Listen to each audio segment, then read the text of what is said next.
Partly, I would say that the Election Commission hasn't covered itself in glory. It has not been yet able to kind of come out of the exercise in Bihar with a clean image. But it is more of a political tool. They want to use it to hit back at BJP. Yeah. Saying that, look, they are trying to disenfranchise. Stalin says, he's trying to make it a Tamilian issue. It's a sinister plot to disenfranchise Tamilians. Yeah. Why is the EC doing it right now? Is there a real urgency for the Election Commission to bring in this SIR 2.0?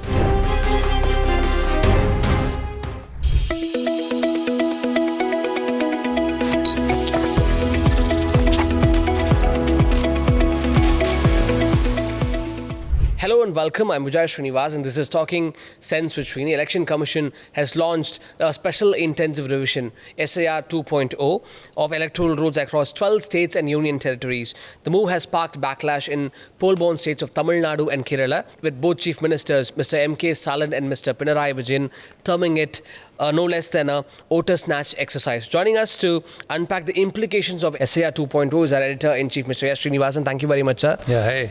Let me begin with you. Election Commission has rolled out SIR 2.0 just months before the 2026 assembly elections in Tamil Nadu, Kerala, West Bengal and Puducherry, and though notably Assam is off the list. Do you think is this coincidence or is it a carefully timed sort of a voter revision exercise ahead of crucial elections? Oh, well, we need to remember that when the exercise first started in Bihar, Election Commission has made it clear that it is going to be an all-India exercise. Yeah. So in that sense, it was expected that at some point of time they'll start doing it, and they would do it before the assembly elections, which these 5 states are facing. So therefore, phase 2 isn't so much unexpected, it was expected. But the only thing is, the difference between Bihar SIR and the SIR, which is happening in other states now, is that there is some time available now, because the elections are going to be somewhere next year in January, February, March, during that period. So basically, there is more time to conduct the exercise, which is actually begin today. So beginning from today, there is plenty of time for the exercise to be done. So that's one relief. It was expected. The second thing is, the question is, have they learnt anything from Bihar, and whether they will be applying those things here, and whether this is going to be structurally different from what happened in Bihar. I mean, that's where the question mark really arises, and that's where you see various reactions from CMs. Partly I would say that the Election Commission hasn't covered itself in glory. It has not been yet able to kind of come out of the exercise in Bihar with a clean image. It is certainly the image is dented, and that's partly therefore the exercise which would happen, say, in West Bengal, Uttar Pradesh, will create a lot of noise and also controversy. It's not just noise. It will create controversy, and there will be a genuine worry there whether the exercise is actually meant to disenfranchise or eliminate certain names or voters from voter list, which the ruling party is not very, doesn't find very favorable. That's a possibility. It's been a conjecture, but there is nothing to, nothing much been done to prove that this is just a conjecture and it is not true. But on the other hand, you raise the question of southern states pitching it. I think it's more political in nature. Why is the EC doing it right now? Is there a real urgency for the Election Commission to bring in this SIR 2.0 at this point of time? Because the EC already carries what it calls as summary revisions every year, even before the elections and so on. So what exactly prompted the special intensive revisions in these states? And, was there a crisis or a systemic collapse of, that the EC can actually justify that, look, now it's required?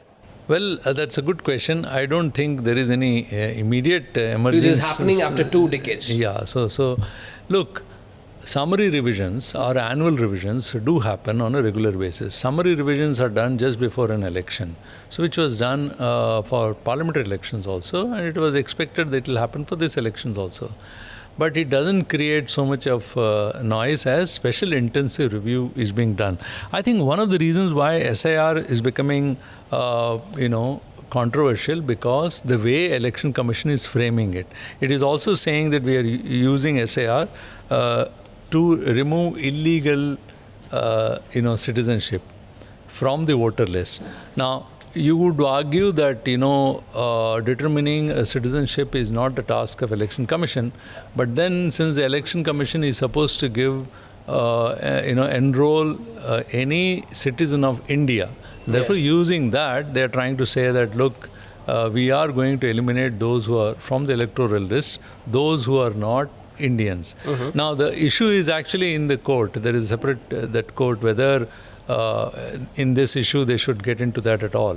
But the fact is that the Election Commission is using this, so therefore there is a suspicion among critics that this whole exercise is not so much of a positive one to purify the electoral role, which is what the SAR's real objective should be, but it is rather to eliminate a certain section. That is a worry of some people, and that's why SAR has become far more controversial.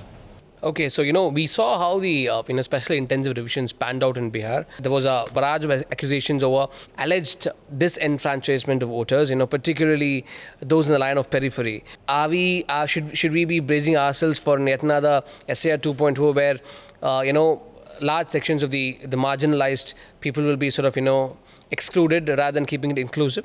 Well, as I said earlier, this elimination and the controversy over that you will see more in West Bengal and Uttar Pradesh. But let us look at what exactly has happened in Bihar. Congress party yesterday said that, oh look, the Prime Minister has said that, and even the Home Minister has said there's a lot of illegal migrants who were in Bihar, and they use the term ghuspetiye, which means somebody who was illegally entered. So Congress party is now asking, where are the ghuspetiyas? How many ghuspetiya or how many illegal migrants you have discovered? Can you give the list? Can you give the names? Can you tell us where are they going to be hosted now? Where are they? So Election Commission has given no reply. So if that was the exercise of removing the names, so they're asking, okay, you give us a list of those who you found us, you removed the names. Now, the name 65 lakh names have been deleted. Okay. Now, if 65 lakh deletions have happened, well, there are other possibilities which, other causes. What are the causes possible? One is, people who have died, about 22 lakh or something. So their names have to be deleted. Others who have, duplication, their names are found in more than one place, so their names have been removed. That's the second one. And the third is the category of people who have moved out.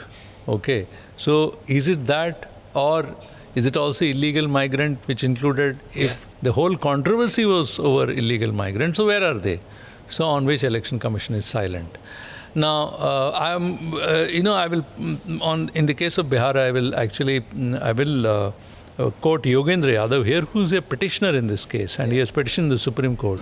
And he's saying, I'm quoting him from his various interviews, he's saying, out of the 65 lakh deletions, 25% people are Muslims. Okay. Now, he says that if their names, and the population of Muslim population in Bihar is 17%. So he says disproportionately more percentage of people have been deleted from the list. So there is a suspicion, therefore, that look, this entire exercise is conducted targeting a particular community.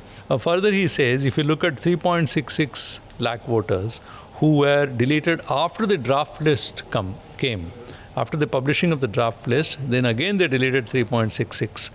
This includes, again, if you look at proportionately, he's saying that there are 32% Muslim, which is almost double the percentage of Muslim as a population of total population of people in Bihar. So he's saying, again, these two facts kind of indicate that it is certainly targeted against certain community.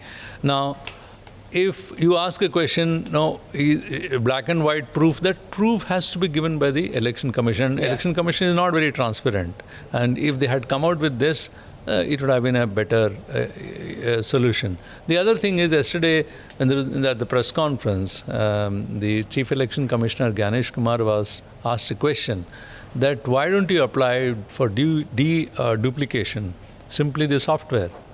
If you apply the software, it will be able to identify from name, father's name, location. If there are any duplication, it will just remove it. Why there is a need for, you can use the software to eliminate it. What is the need for conducting this kind of exercise? So he says, his simple answer was it is not required. So basically he has given, he could have used technology to sort out this problem, which he doesn't seem to be willing. So therefore the suspicion still lingers on many analysts and especially opposition political parties and civil society, that whether this exercise is truly meant for purification of the electoral roll or it has other motives, as I said earlier. No, you were talking about illegals, right? This whole exercise is to, sort of bring out illegals, out of the electoral rolls, right? So I'm sure there are lots of illegals in Assam. In fact, the Home Minister Amit Shah, when he was campaigning in the Northeast, he said, he called them termites, India is not for illegals and so on. Why is the Election Commission refusing to do it in Assam? That's a good question. Election Commission yesterday did so many odd things. Yeah. It announced for West Bengal and said not announcing yet for Assam. Yeah. Whereas both the states are going to election. Yeah, both the elections are going to polls together.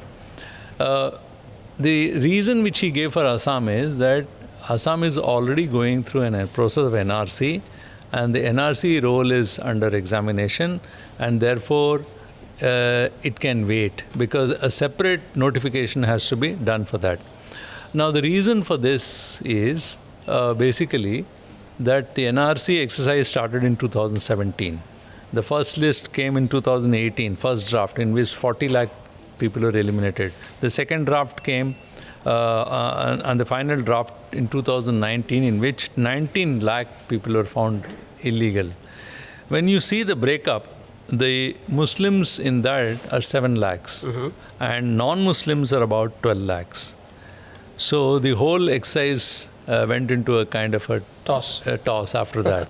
Now, the government couldn't decide. It has not yet been notified. On the other hand, there have been a lot of objections also. In some way, EC is right in saying that, if these deletions have been challenged in the court, those 7 lakh people or those 19 lakh people, many of them would have gone to the court and challenged their findings about them. Then it has to be adjudicated by the courts. So therefore, the issue is waiting. In that sense, there could be a little reasoning for that. But then when the exercise is over, is this NRC is going to be the basis for electoral roll is the next question. So are you then in a way tacitly admitting that the purification was not the objective? The objective is finding out illegal migrants. Was that the objective? So the question arises. So the contradiction of West Bengal and Assam does stand there. But look at what has happened in Maharashtra. The Election Commission decided not to hold. The reason given is it is going to face, the civic polls, which is actually due since 2022. And Devendra Fadnavis, the Chief Minister, has been demanding, SIR there. And that's not being done. But it is being done in Kerala, where the Chief Election Officer himself said, recommended no. All the political parties plus Chief Election Officer of Kerala are saying, let's not do it now because state is, the same officials will be busy in there, let's not do it. But then they are saying, no, we should do it now. So this looks a bit odd. What is the reason behind this? Probably because one reason could be, I have no proof to prove or otherwise. Let us remember, Congress certainly created a ruckus in Maharashtra by saying that voters were added. Many voters in many constituencies were added. Now, whether that issue is sorted out, we don't know. Is that creating a problem for EC? We don't know. But obviously, these contradictory decisions leaves a kind of a doubt over Election Commission's performance. Now, the third thing is, if you had to discuss why Tamil Nadu and Kerala have been protesting, The Kerala Chief Minister and Tamil Nadu Chief Minister both are saying this is an attempt to disenfranchise millions. Snatch voters, what they said. In fact, Kerala has passed a resolution. But my question is, can they actually do something? Can they actually stop? Isn't this more of a federal flashpoint between, obviously EC is not the center, but it's an autonomous body. But you see there's a federal flashpoint. States say one thing, center is doing something else. No, certainly I don't think Kerala or Tamil Nadu can stop this process. It has to happen. Okay. If Election Commission has mandated this, it will roll out. The electoral list will be, purified. Actually, there is no problem in doing that. It should be done. I mean, what is the problem if electoral rolls have to be, cleared of all the, whatever the errors are? It should be done. So there's not a problem. But the two chief ministers are protesting, knowing well that they are not going to face any problem. Yeah. Because unlike Bihar, where Congress party hardly have any foot on the ground, unlike UP, again, they have no presence. In Tamil Nadu and Kerala is one place even Congress party has got cadres. Yeah. And they have got soldiers on the, foot soldiers. Yeah. Again, left is an organized party. It has its own what is called BLAs. So they have booth level agents. So they will be able both to actually. parties again. Yeah, again in Tamil Nadu, both Dravidian parties are very well organized. So they'll be very vigilant. They'll be able to track well in advance what is happening, and therefore I don't think they will face any. And there is no migrant issue here. All those people who are coming to work here are from the north. And nothing will happen on behalf of this central government, which is basically quite a bit dependent on the north for the support base to do anything which will dislodge them. So basically, there is no issue as far as southern two states are concerned. It's more of a political tool. But it is more of a political tool. They want to use it to hit back at BJP. Yeah. Saying that, look, they are trying to disenfranchise.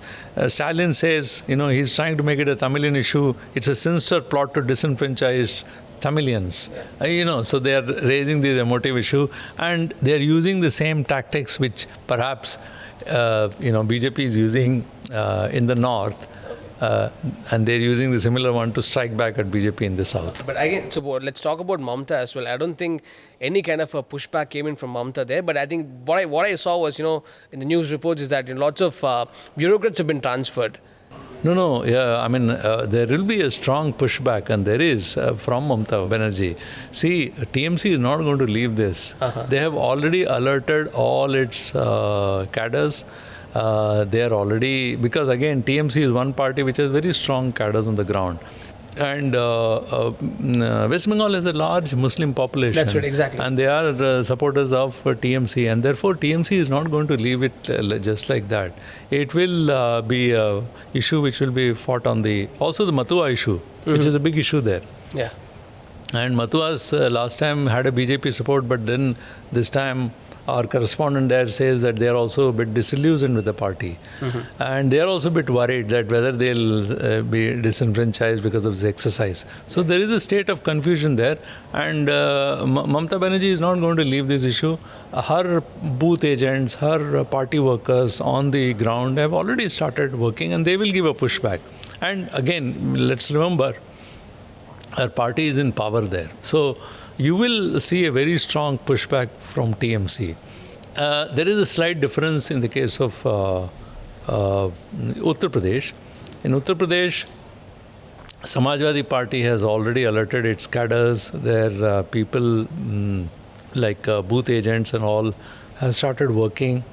Again, they'll be very vigilant. The only drawback with them is they don't have a government there. It is basically a BJP government there. The Election Commission's credibility is on test once again with SAR 2.0. Don't you think the onus lies on the Election Commission to let people know that the umpire is neutral always? It was a good opportunity for the CEC in yesterday's press conference. He could have been more explicit. He did try to give 2-3 concessions. One concession which he gave was that earlier it was incumbent on everybody to fill forms. All those, whether you are, any person whose name was in the electoral roll was supposed to fill an enumeration form, and along with that, they are supposed to give proof. Now it is not required. Only those who do not figure in the in the list, they are only supposed to give. So that's one change which has been done. So basically, it's going to cause less stress for people and also less stress for Election Commission. The second thing which they have done is, anybody else can fill the enumeration form on behalf of somebody. For instance, if in a family of 4, one person has come out, suppose somebody lives in, say, Uttar Pradesh, say in Lucknow, and family is in Lucknow, but the person is working, the main breadwinner is working in, say, Chennai. So he need not go all the way back to fill the form, or he need not do the online filling also. Anybody else can fill the form and can give it without signing. So the family member or others can also fill this form. And block level agents can also been given that they can fill up to 50 forms. That facility has been given. So they can go around to the neighborhood areas and find people and fill their forms. So I think these are the 2 or 3 exemptions, not exemption, I would say these are the improvements which Election Commission has done. But then after this is not enough. They still, like I said, for the reasons which political parties are still doubting, there is a lingering suspicion whether this exercise is actually meant to be purification or it has some ulterior motives. Thank you very much. It's a pleasure talking to you. Thank you.